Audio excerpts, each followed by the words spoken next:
This land was made for you and me.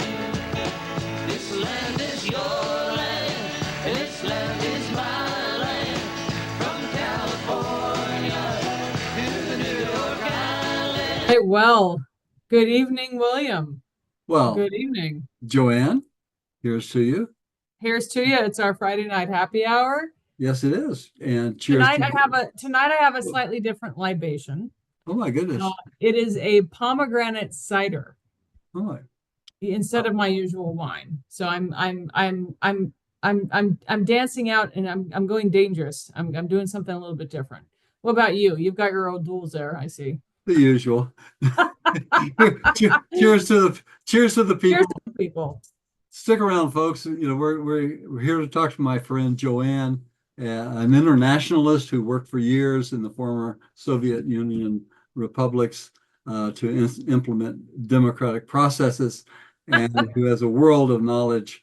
What do you think? Well, this week, I thought we haven't talked about foreign policy stuff in a while. We're 18 days out from the election. And, people are doing media blitzes and they're on, to some effect. I think that Kamala Harris's media blitz and her interview on Fox is, she's out there. She's getting her message across, trying to get people on the margins. Trump has had an interesting week with some of his more unorthodox styles there at the old town hall, and I didn't know. I like the song. I really have always liked that song, and now I have something in common with Donald. I didn't know that we had that in common. So, but yeah. Do you know that 30 minutes is a really long time? Long time. If you just sit and watch your clock, and you have nothing else going on, that's a really long time. Yeah, I was really kind of impressed at the ability of that audience, the attention span of that audience. That was really something. So it's been a really interesting week, but it comes to my mind again, like as I watch the candidates move through their campaign, back to something that I really feel strongly about. As you said, I lived abroad for a while and worked in international affairs. I really feel strongly that one of the things that a president is most impactful on and has the most influence over is our foreign policy, really.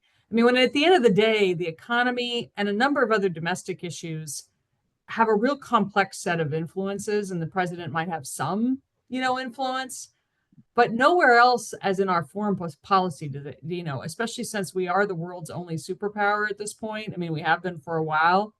We're extremely influential in terms of our foreign policy, in terms of what we do and what we don't do, and just watching as things has played out this week, it's clear to me that there's only one candidate that could responsibly fill those shoes, even if it's not, even if they don't do it perfectly. But I think even more important to me is to think it, when I think back over the last few elections in terms of our foreign policy, I can't think of a time when the person coming into office has been facing the most, there's some really tough issues that they're going to step into facing the minute that whoever it is takes office in January, in terms of Russia, in terms of the Middle East, and in terms of China. We are at real crossroads in these arenas. Perhaps truly at the first time in 50 years, I was born before the Pearl Harbor. Right. So I've lived in a state of war in a way, one form or another, throughout my 83 years. But here we are truly at the brink of a third war, which will just, be unlike all others. It's just, 1984, no matter what you can imagine, it's just be an insane, lost humanity altogether. That's the way it is.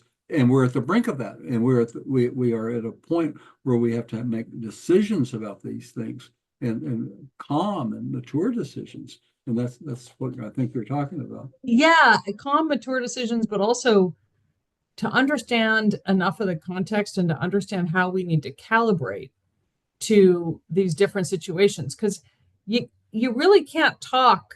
I mean, for a number of reasons, you can't talk to Russia the same way you talk to Israel, the same way you talk to China, the same, it takes an understanding, a mature understanding of the situation. It takes having good advisors, because there's no way one person could keep control of all of those facts and issues, to really be able to create a policy that makes sense and will actually be effective and will actually potentially avoid the very thing that you're talking about.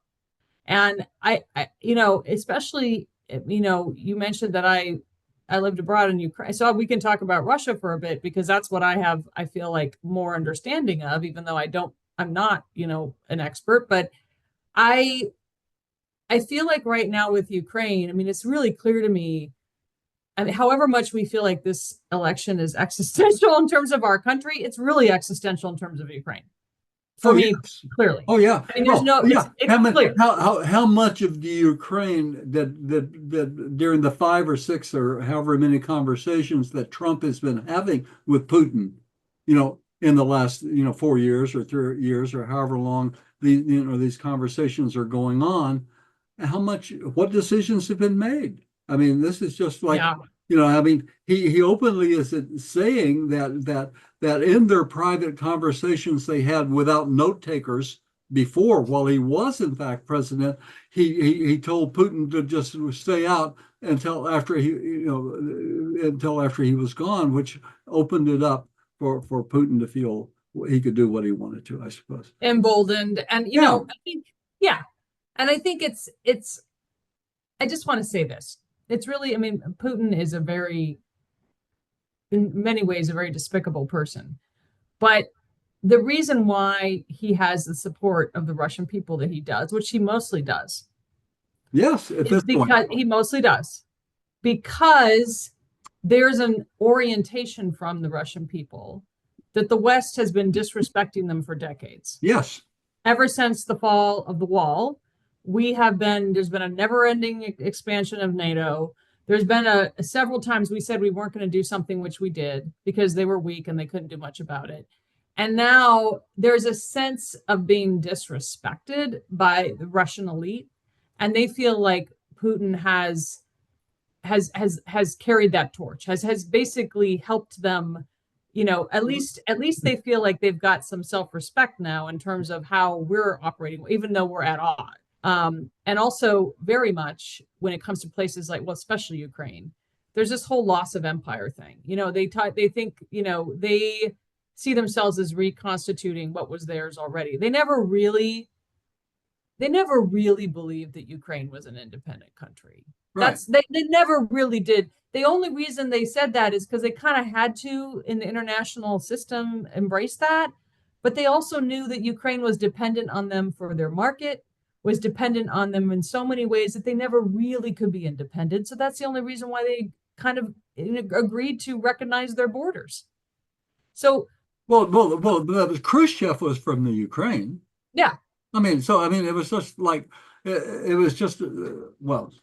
No, absolutely. It was seen as much Russia as Russia. In fact, old Russia, Kievan Rus, that's the seat of the Orthodoxy. It's in Kiev, and so this, I'm just explaining their perception and why there's this and I think what's important, if you're actually going to broker an actual peace or an actual sort of deal with these sorts of parties, you need to have people in place who understand a bit of the mentality of what's going on, so that they can speak to them in ways that actually is going to bring people to the table and understand things. I guess for me, what I'm trying to say is I don't see any of that ability or nuance, on the Trump side of things. Whenever, we're talking about, I don't know if when we were working together, if we did the Russian mafia case together, or had you already gone to New York at that time? I think I was gone by that point. You may have been gone. Anyway, there was a case where it involved the Russian mafia was operating a Russian doctor, not authorized to practice medicine in California, but it set up a fake law office, fake automobile rental, full collision service. I mean, Oh yeah, the the full whole insurance operation. fraud thing. And I was talking to a sergeant on LAPD about this situation, and he said, I once went to this club operated by the Russians. And I pull up and I get out of my car and I walk up to talk to them about the noise problem that is going on. And this man standing there said, you get in your car and get out of here. Mm-hmm. Now, and I said, and what did you do? He says, I got in my car and I left. At that point, in other words, there's simply no respect for authority whatsoever, and very dangerous. Yeah. And I mean, because yeah. it is really just really, it was just a criminal operation for so very long, and still is in a large measure. Well, I mean, that was how when the wall fell, the only people who had money was the black marketeers and the criminals, and they were able to buy up all the industry for so long. But all that aside, I mean, I think that basically, if so, I mean, just to carry on, kind of the format of our discussion before, if you were president, how would you, what policy would you develop to approach specifically the Ukraine war? I mean, the war in Ukraine. I want to make a slight grammatical note because I think this is interesting. So a lot of people from our area and yours, who were around during the Soviet Union, we say the Ukraine with the article, the Ukraine. But it's just Ukraine, because the Ukraine is like us saying the Midwest, like it's part of the whole. So the Russians call it the Ukraine. They say they say no, they say na Ukraine. They say na. That's for them, na Ukraine. So that means that it's kind of still part of ours, Mhm. in the Ukraine, which translates. And when we say Ukraine, it's like it's its own place. So it's an interesting thing. The Russians, so we from that period will say the Ukraine because that's what we always heard, because it was part of the Soviet Union. But it's a carryover grammatically of that Right. imperial time. So anyway. Well, I don't.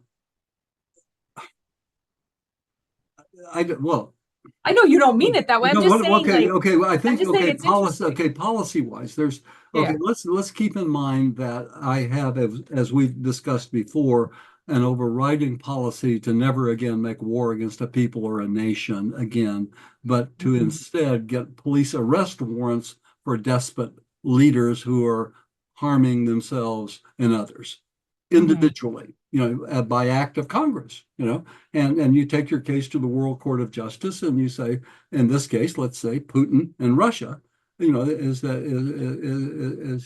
well, first we have to get admission to the World Court of Justice by letting them accept jurisdiction, but that's another story. There is a little detail there. Yeah, that's a little detail there, but that's another policy story, is that we fully accept the jurisdiction of the World Court of Justice.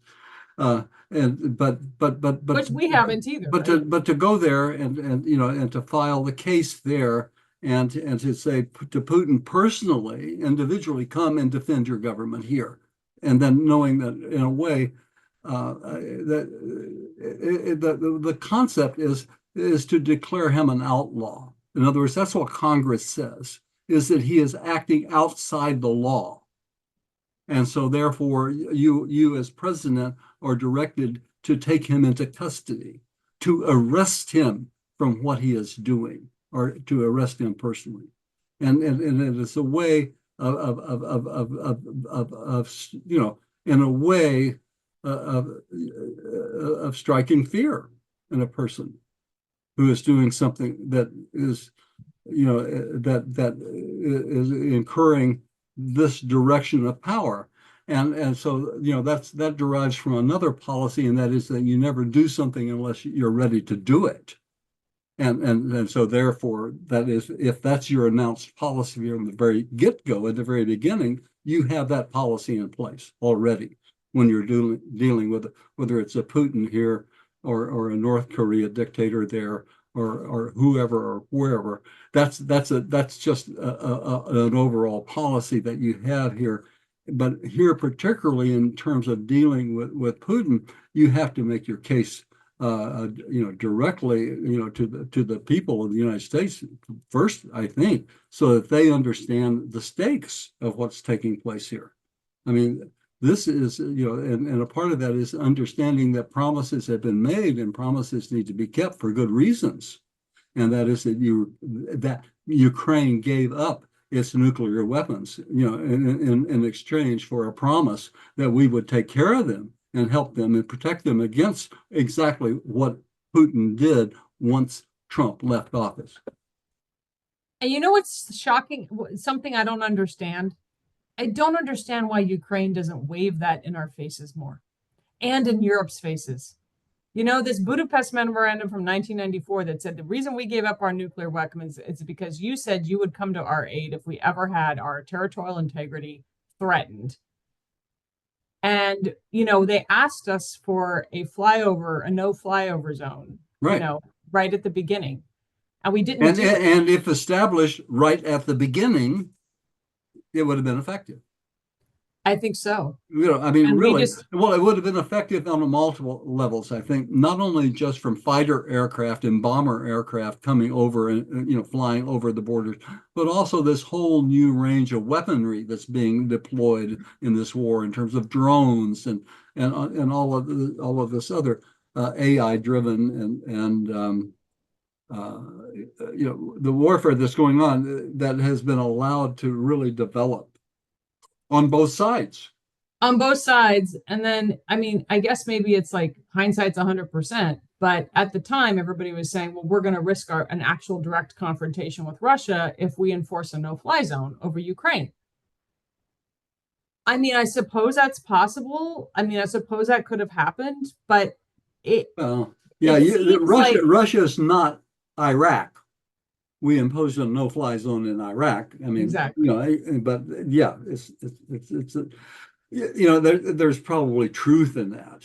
But here we are, already. Well, now we have so let me ask. So, okay.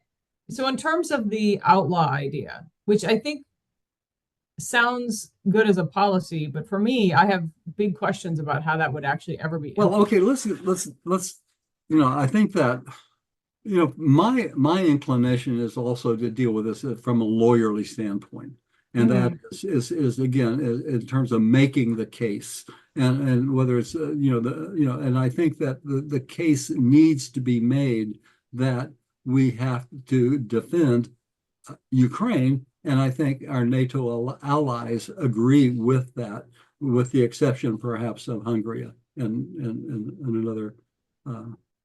Hungary, for sure. Yeah. So, but other than that, that's where it stands, and I think that what you are seeing is, in a way, is a different kind of bleeding of Russia. Is now they're bringing in North Korean mercenaries, and also, they're really trying to shore up their relationship with Iran, not only for whatever other reasons, but to obtain their drones. I think they're using Iranian drones in their war. So it's a complicated thing. But I think it goes back to my training, my initial training after I got out of the Navy as a hospital corpsman was to become a police officer.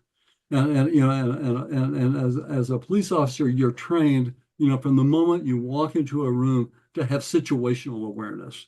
Mm-hmm. You have to know what's going on immediately, or else it's deadly. That's how you not only get killed or get hurt, but you lose control of the situation. For sure. And that's, you don't get killed, 1 in 1,000 times, but it's that other 999 times out of 1,000 that you have to maintain control. So you're not only trained to have situational awareness at all times, but also to have command and control, and from the time you walk into a room. And when you do walk into a room, you have to walk into the room with the authority that you have. And the authority that you have as a peace officer is that you act with the authority of the law and the Constitution. And that's why you have that symbolic badge on your chest. And that's an honorable thing. And I continue to believe that that's the measure of a country, is how you do that. How you police yourself is the measure of your freedoms of a country. But given all of that, I think that you have to, when you're dealing face to face with Putin, is to have situational awareness and to just know who and what you're dealing with, and to know the full extent of your power and your authority, that your authority flows from a free election of your people. And that, as corrupt as that system may be, and in need of correction, but by and large, you're there. Of course, he says, okay, I'm buying, my rich friends are buying my election over here, just like your rich friends are buying your election over there.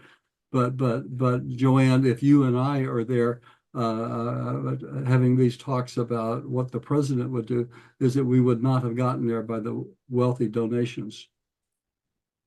Well, but by the policies and thoughts that we have, and how to perhaps deal with this and resolve it. And that's right. Again, just yes, absolutely. Friday night happy hour. Here's to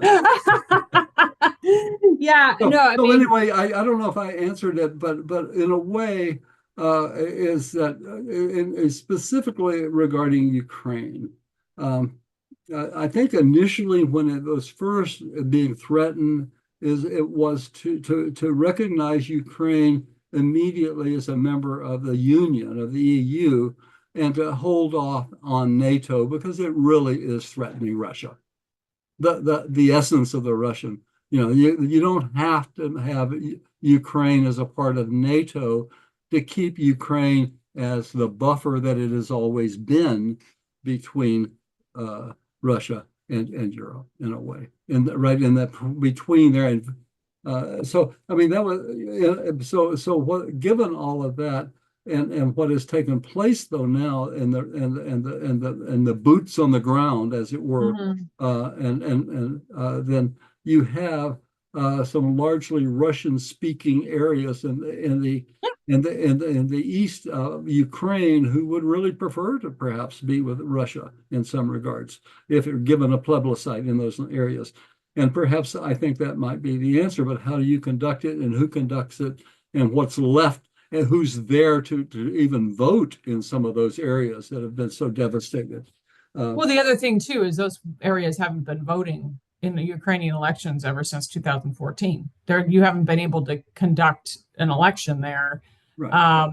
They're de facto kind of run by Russia. I mean, I think I see, just that those areas, any area segregated in any respect from the authority of the central government of Ukraine should certainly be a military-free zone, a complete military-free zone.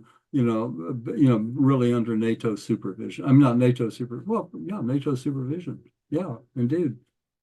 Well, yeah. I mean, even though not a member of NATO, you can still have NATO supervision, or UN. Never mind. Did I say okay? UN supervision.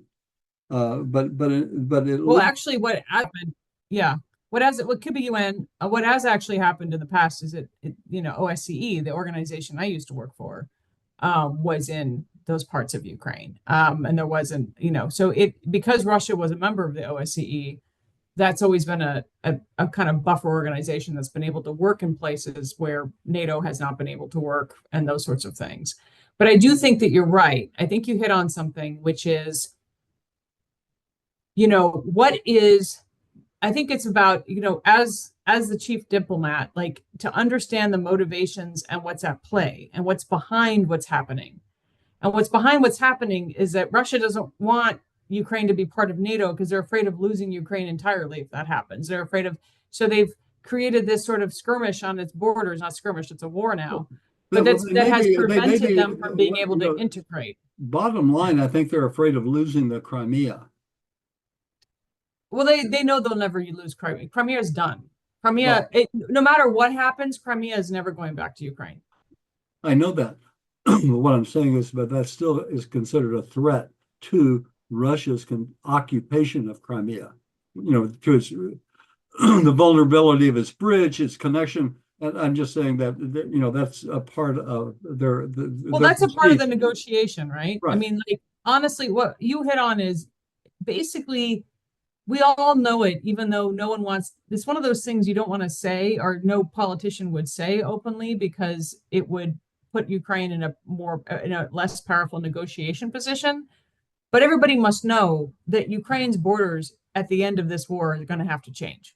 I mean, Ukraine's actual recognized international borders are probably going to change on the east in Well, order to that should be yeah. done through a UN commission then. There's going to need to be a negotiation. A UN commission, to meet and discuss, the borders of Ukraine and in terms of to make those decisions. Yeah. But we've got to stop the war right away. I mean, that's the craziness. It's got to, there has to be a solution to this that even though on one hand I'm over here saying treat Putin as an outlaw, and But you're going to have to negotiate. See, this is the thing.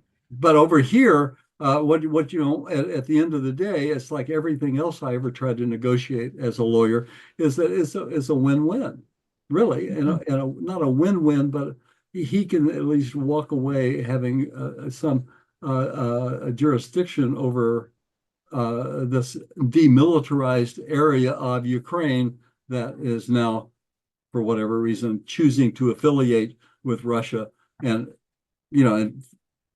for whatever reasons. I mean, or the people who don't want to be. But with that is his agreement to leave the rest of Ukraine alone. Well, see, this is the thing. This is in the big scope of things. The Soviet Union is one of the only empires that's fallen apart the way it fell apart without a big war, right? It just fell apart without a bang but a whimper. Yep.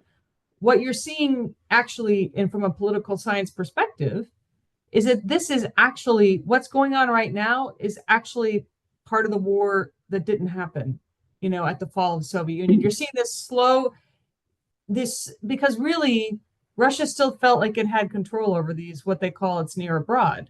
And as those countries have over time tried to assert more independence, now you see the wars coming out. So I guess what I'm saying is this is a kind of the war that never happened back in 1991. Yeah. Right. Yeah. Well, and so, yeah.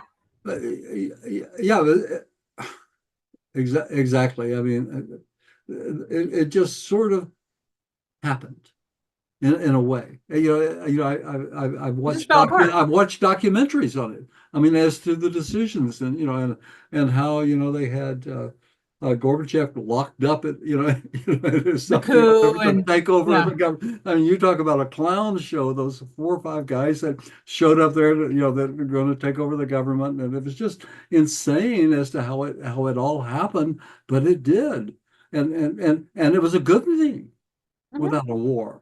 I mean, and as it turned out, their form of capitalism, gangster capitalism, is it's basically decimating the country. Yeah. It's decimating. And so essentially, I mean, just to circle back, I think a president, yes, there needs to be a policy in place, but there also needs to be a nuanced understanding of the situation and an ability to persuade the partners, right? To persuade Zelensky to get him to a place where he can accept a changed border, right? And where he can accept, because and I think they can get there, but they need it. You're right, a UN commission or whatever, but really what was really going to power this is going to be the right person in the presidency to actually be able to bring the influence and persuasion to bear on both sides. Well, I think what's important is that everybody can trust that we will keep our word. Absolutely. So if we go into these negotiations saying we are standing on our promises we made in Budapest, we are here saying we are going to continue to protect Ukraine. This war can continue with our support or whatever, but let's get to the table and say where are we and what can be done. I mean that at least would be the beginning and the ending of it in a way is to negotiate from a position so that 5 years down the road, everyone will agree that you kept your word. And also, and this is so important for whatever we do next, because if we don't keep our word here, right, what does it mean over there? Yeah, nothing. I mean, yeah, and that's what's important here. And it's like having foresight is important. Yeah. It's sort of like could Hitler have been stopped? Back at the beginning, had collectively there been a stand taken against him when he first marched into the industrial demilitarized area. At that point, he could not have stood against the French alone. The French alone could have stamped them out at that point. I mean, they just had a very embryonic force at that point. But anyway, that's those are my. I mean, personally, I think that. I mean, I know it's hindsight's 100% and all those things, but I actually think that if in 2022, right when this started, if we went back and we said, actually, they don't have to be NATO members. We have a memorandum in place. We have a promise in place. We're going to enforce a no-fly zone. And said to Russia, look, there had already been at that point since 2014 to 2000, there had already been a war happening on the east of Ukraine for years, this long drawn out thing. They'd already occupied Crimea. There could have been a look, Vladimir, we're gonna keep our word here on this thing. So you better figure out how to negotiate with Ukraine and draw a new border if you need to do now. But we're going to enforce a no-fly zone. I really feel like we needed. I know that there would have been I understand that there would have been a chance of potential issue with Russia there, but I really feel like standing up to the bully was really necessary, and we did it. And now we're in this morass of several years on, and it's just a quagmire. That's my perspective. But like I said, hindsight's 100%, right? Well, as I've always tried to follow the Texas Ranger motto. Well, they have a number of mottos, but one of them is to say what you mean and mean what you say, right, and live by it. And I think that that's what would be required by a true diplomat to handle this. But again, it can be handled by policy. I don't think the president necessarily has to be engaged in these negotiations, unless maybe. Okay. But to go back quickly to what you said about the no-fly zone, what it made me think about something. Another thing as a police officer, when you walk into the room and having situational awareness and command and control, is to have a plan. And, there you go. And you make it happen. You're always, as a part is that you have a plan. You are doing something. So here, as a president, you would be saying, we are implementing the no-fly zone. We are doing something here. Now, again, live with it and deal with it and stop pushing this issue, maybe. I agree. It may have, if there was a carrot and a stick there would have had to be a carrot too, but I think it could have worked. You have to be ready to take your licks, Joann. And well, I think it was in our discussion last week when there came to be a certain point when I started to search for a word, and it had to do with the reality that you and I had dealt with in our lives and in our jobs. And you said realist, and I said, yeah. But I've got a lot of scars on this face. I am not naive. I'm not naive, and right. And you've got to be ready to take your licks. You got to be ready to fight. and that's something I hate to do. I always hated to fight, but I've had to fight, and I've had to fight for my life on more than one occasion. Yeah. And I mean, really write down, fight for it, and know the fear in your gut that if you lose, you're dead. And I've had, personal friends murdered in the line of duty. I mean, Yeah. that's a real reality out here in this world. But again, what you want to do is to deal with it with the calmness and the assuredness of having dealing with it thoughtfully. I mean, and not emotionally. And that's what policy gives you, right? Policy gives you a roadmap. Yes. In those moments when the other emotional and other things could take over, it gives you a roadmap to stay the course, right? Exactly. Yeah. So that's just just that whole discussion is just really, to me, illustrates. I understand you can have policy in place, but you still need a diplomat. You still need a president that people respect and that people are going to listen to a certain way. Okay. And I think that's, in this campaign, there's only one person I think that could potentially fill that bill. I mean, the other one I don't think can. But but it really amplifies for me just how important the election is to our friends and folks abroad who don't get to vote in it. But they have like a huge stake in it. But I think, another example to maybe just touch on tonight is totally different, but is China. I mean, whoever becomes president is going to have to also very definitely deal with China. And I think China, you know a lot more about China than I do. I mean, you've delved into Chinese history and politics much more than I ever have. To me, there's a joke about how Russia is an enigma wrapped in a mystery, or a mystery wrapped in an enigma. I feel that way about China. I always feel like, it really feels like a kind of opaque to me, frankly. So, but I guess the question for me would be here in our little second half of what we're talking about, like, if you were elected president, what would be your policy and your approach to Chinese relations with China? Well, maintain our business relationship. Our mutually beneficial business relationship. I mean, the fact that there are creditors. Yeah, yes. They're they like bankers everywhere. When they have so much of your debt, they don't want you to go under. That's true. You really. I mean, they may not like you, but they don't want you to go. It would be awfully difficult for them to execute on their notes. Except that their corporations do operate our docks, our harbors. It's they have certainly made their inroads into capitalism and corporate capitalism in a way.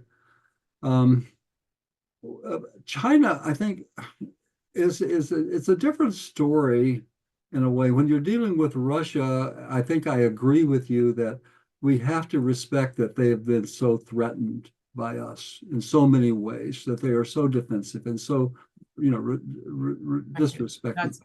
But now think about poor China. What we did to China over the last couple of hundred years. The few hundred years where it was just corporate. It was the British corporations and the Dutch corporations and all the corporations that came in and began to demand and seize portions of the nation of China. But poor China does have this thousands of years of history that are just amazing. I did in fact write a brief history of China, an essential history of China, just in order to kind of write it all down for my own purposes. It's a magnificent history. What you have to recognize, I think, in dealing with if you were to be dealing with President Xi, I think you would have to respect him as the pinnacle of the power that has been achieved in China in a long, long time. He went way beyond his predecessors, sitting in the same positions of power as party secretary and the different positions that he holds in China in terms of over the military and the key things that he holds to be where he is, is to truly respect him and his own self-perception of who he is and what he is and how he got there. And he's a brilliant guy. I mean, he really is, and he's done very well. In terms of his progress through the party and to get where he is and what he's done and what's going on. And he's managing it very well. I mean, China is at the breaking edge of so many areas. I mean, now, not just in transportation, but with their bullet trains and their zillions of electric cars and freeways that are just embracing the entire country. But also, they're, in terms of their own space technology. And they're not only putting a lander on the other side of the moon while we're just still thinking about it. They're doing magnificent experiments where they are doing quantum entanglements, and they have a ship going over it from the horizon up and over, and it is demonstrating the entanglement, and their studies are just magnificent, and what they're doing. And all of this is for the betterment of humanity, really. And I think we have to respect all of that. I mean, I continue to think that the Chinese political system could transform itself exactly in the same way that our system could transform itself here. But the people of China themselves would adopt a system of national referenda, policy referenda, and elect their representative candidates to implement their own personal choices as to their policies. Well, I'll tell you, after you saw what happened in Hong Kong a few years ago, that seems like a very distant possibility, frankly. Well, in the book, that's the end of the book. We talk about Hong Kong and the boys and girls and the young people of Hong Kong and what happened. And yeah. So I mean, like, I agree. I agree, because it is power. It's an incredible power. And Xi himself. I mean, he was of course he was behind that. I mean, like, I think that well, as he will be behind the ultimate recovery of Taiwan. You think that that's going to happen? No, I'm saying that is his absolute goal, right? And the absolute goal of the government. I mean, they are just absolutely, well, it's almost like adverse possession. When you go out and you move onto your neighbor's property and you begin to operate a road on it, and unless they fence it off and make you stop doing it. So in a way, that's what China is doing in the South China Sea and in other places. It's building all of these island outposts. It's moving in there with all of this magnificent technology. It's dredging up all of this sand. It's building these islands, and it's just, basically making it a fait accompli that Taiwan, you really are really a part of us. Look, hey, we just built a bridge to your doorstep. Guess what? You're mainland China. so I think that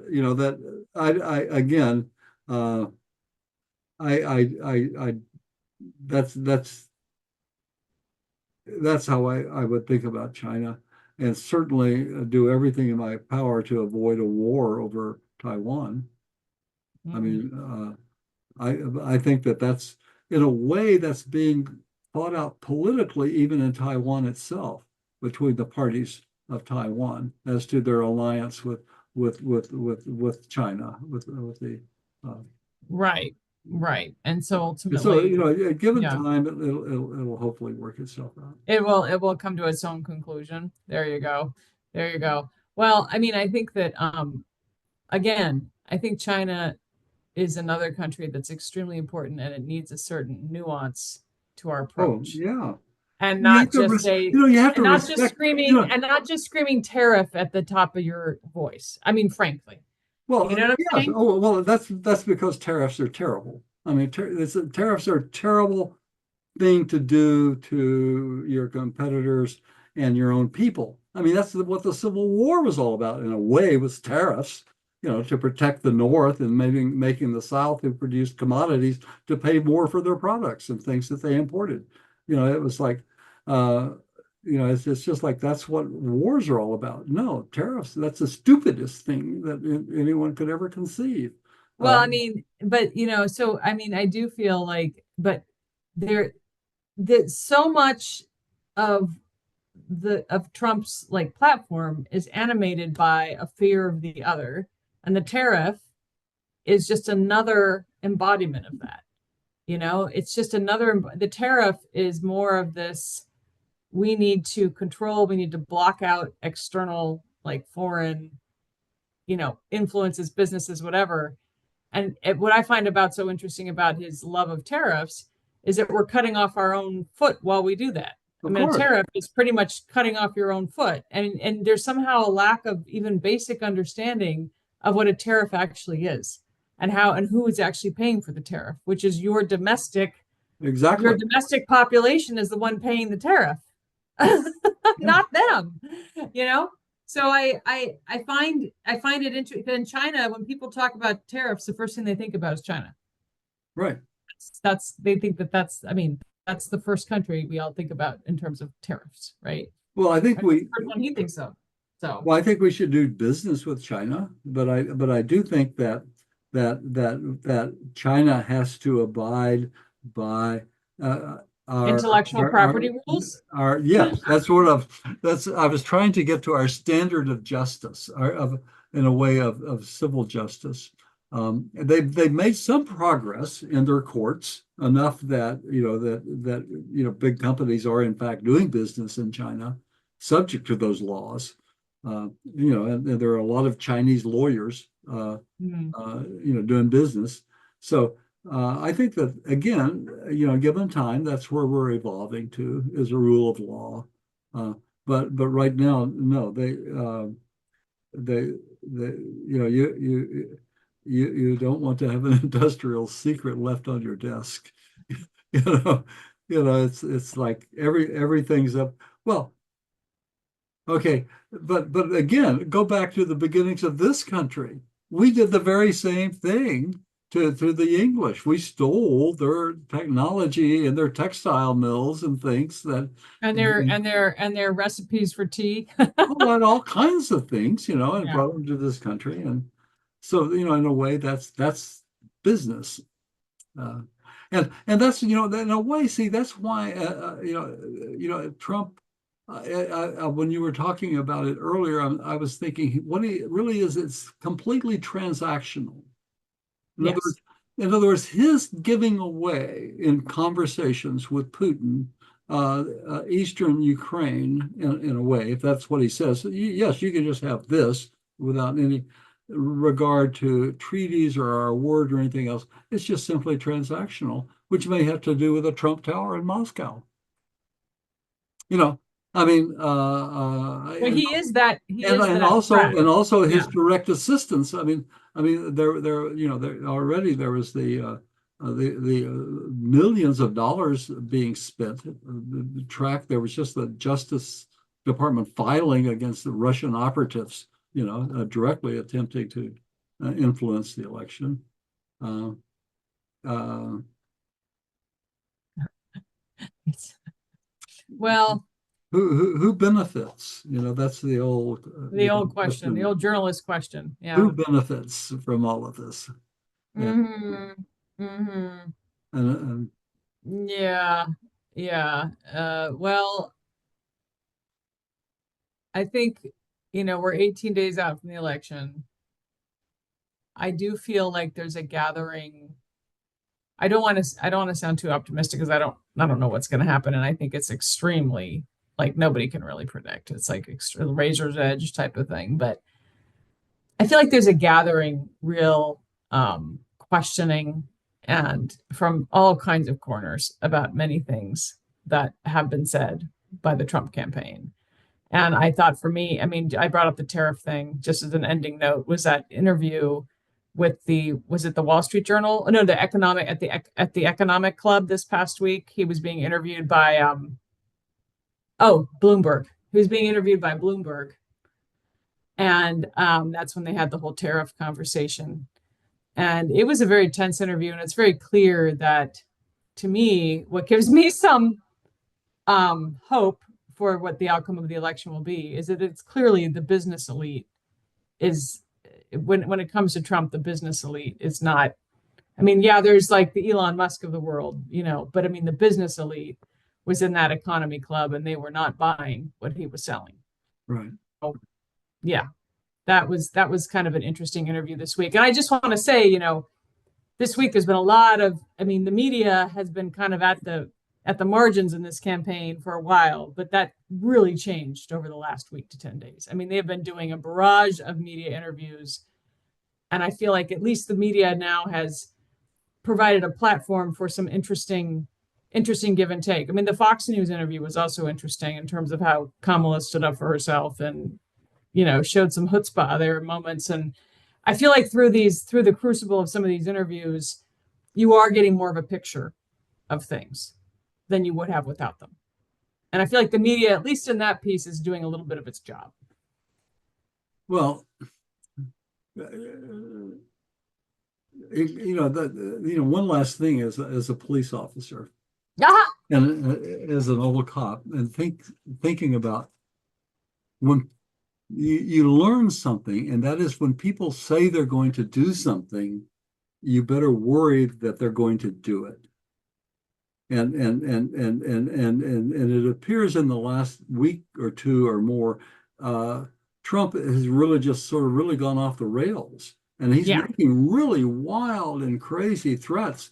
And maybe his base at some of these rallies are buying it and reacting to it emotionally, in terms of some sort of a visceral kind of connectiveness that is taking place there. I don't know, but I can see that. But what he's saying is this really threatening stuff that what he's going to do.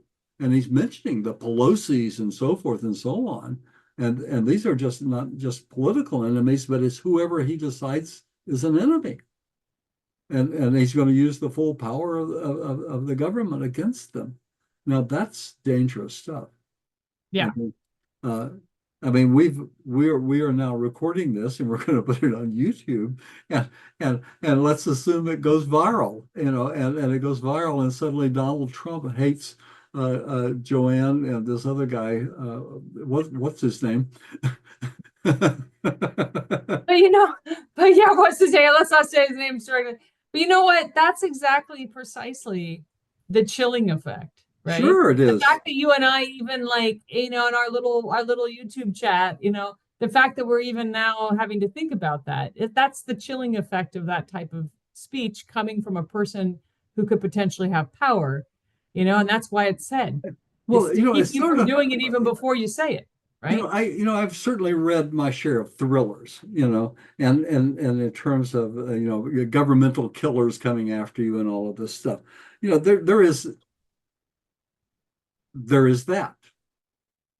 But there is also the more realistic reality of IRS audits and all kinds of, the bureaucracy, the use of the bureaucracy against you. Yeah. Just to make your life miserable, because the bureaucrats do respond to the White House calls. They really do. Yeah. That's true. Because those are political appointees at the top, and they have their own special handshakes and communications and so forth. But there is a certain power in the fact that the president is the head of the bureaucracy. Right. And that can make your life a living hell. Boy, Before we say much more, I think it might be time for us to Head out. conclude here. Us! Before we say too much more to get ourselves in trouble. Well, as always, folks, everything we've talked about here, let's do our usual as voters evolve. This is what we can do in this country to change our government and the Bill of Rights. the voters' Bill of Rights, and also that's available at williamjohncox.com. And if you're interested in the books on mankind, you might want to take a look at the choices of mind, because we live in the time of extinction or evolution. Or evolution. And anyway, that, and of course the vote.io. The vote.io is the place where you can go for information about the Voters' Bill of Rights. And what is it that we always say to the people? To conclude, to everyone, to the people To the people. To the people of the United States, may your consent to be governed never be taken for granted. There we go. And to recognize that your vote is in fact the visible symbolic representation of your consent to be governed. That's right. And that's important. And that is the one thing that each and every one of us can do, is to vote. We have already voted. Our votes in the mail. I'm voting this weekend. Yes. I'm gonna sit down, look at everything, and vote this weekend. Send it in. Well, folks. Alrighty. Till next time. Till next time. Cheers, William. Bye-bye.